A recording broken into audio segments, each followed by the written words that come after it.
આજથી તમારું ઓવમ પિકઅપ એટલે કે ઈંડા ઉપાડવા માટેનું સાયકલ શરૂ થાય છે. ઓવમ પિકઅપ માટેના ઇન્જેક્શન ક્યારે અને કઈ રીતે લેવાના?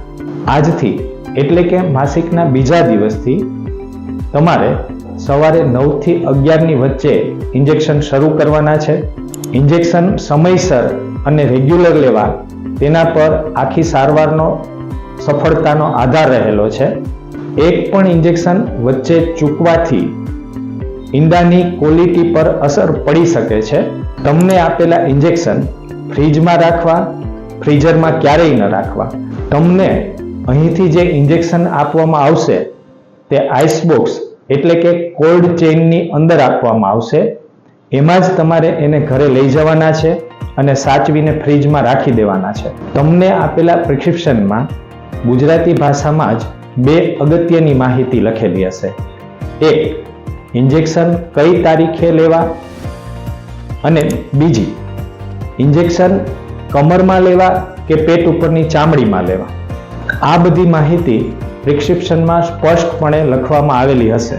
પહેલું ઇન્જેક્શન એટલે કે આજનો ડોઝ તમને અહીંયા હોસ્પિટલમાં જ આપવામાં આવશે. બાકીના ઇન્જેક્શન તમારે ઘરની આસપાસ કોઈ પણ ફેસિલિટી કે કોઈ પણ નર્સિંગ સ્ટાફ પાસે લઈ લેવાના છે. અને જ્યારે તમે ફોલોઅપમાં આવો ત્યારે 11 વાગ્યા પહેલા આવવાનું છે. 11 વાગ્યા પહેલા આવી અને તમારે IVF લેબમાં જઈ પહેલા ઇન્જેક્શન લેવાનું છે અને ત્યારબાદ જ IVF OPDમાં સોનોગ્રાફી માટે આવવાનું છે, જેથી કરીને તમારા ફોલોઅપના દિવસના ડોઝનો સમય ચૂકાય નહીં. ફોલોઅપની તારીખ તમને હોસ્પિટલમાંથી જણાવવામાં આવશે અને તમારા પ્રિસ્ક્રિપ્શનમાં પણ ગુજરાતીમાં લખેલી હશે. તમે જ્યારે નેક્સ્ટ વિઝિટમાં આવશો ત્યારે અહીંથી અમે તમને સમજાવશું કે કેટલા ઈંડા બની રહ્યા છે, ઇન્જેક્શનને તમારું શરીર કઈ રીતનો રિસ્પોન્સ આપી રહ્યું છે. અમે તમને પિકઅપ માટેની ડેટ પણ નેક્સ્ટ વિઝિટમાં જ જણાવી દઈશું. આ સારવાર દરમિયાન તમે શું શું કરી શકો છો?